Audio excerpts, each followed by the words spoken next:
నమస్కారం సార్. ఈ నెల మీరు ఏటీఎంలో 6 సార్లు మనీ విత్‌డ్రా చేశారు.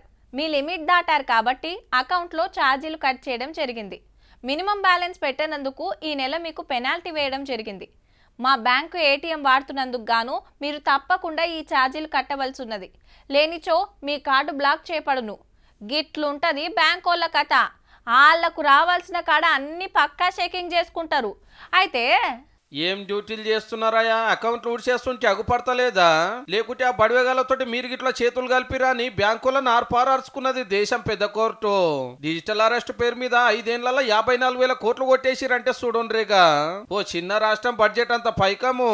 డిజిటల్ అరెస్ట్ అంటే తెలుసు కదా, మీ పేరు మీద డ్రగ్స్ పార్సల్ వచ్చిందని, డ్రగ్స్ దందాల మీ పేరుందని, మీ వాడు మర్డర్ కేసులు ఇరుక్కున్నాడని, మీ ఇంటి మీదకి ఇన్కమ్ ట్యాక్స్ వాళ్ళు వస్తున్నారని, సిబిఐ కేసు కట్టబోతున్నదని వీడియో కాల్ చేసి ధమ్కీలు ఇస్తారు సైబర్ దొంగలు.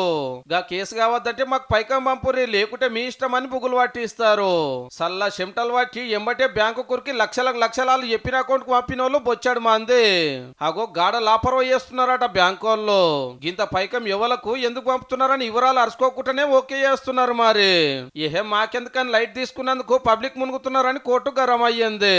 మొన్న నల్గొండలకి bank manager madam customer tension పడుతుంటే చూసి 18 లక్షలు లాస్ కాకుండా కాపాడే. మరి వీళ్ళని కూడా సైబర్ దొంగలు బెదిరించే పైకం గుంజబోయ్యండ్రు. అందరికి ఇట్లా డ్యూటీలు చేస్తే బాగుంటదని కోర్టు ఆపొచ్చానా.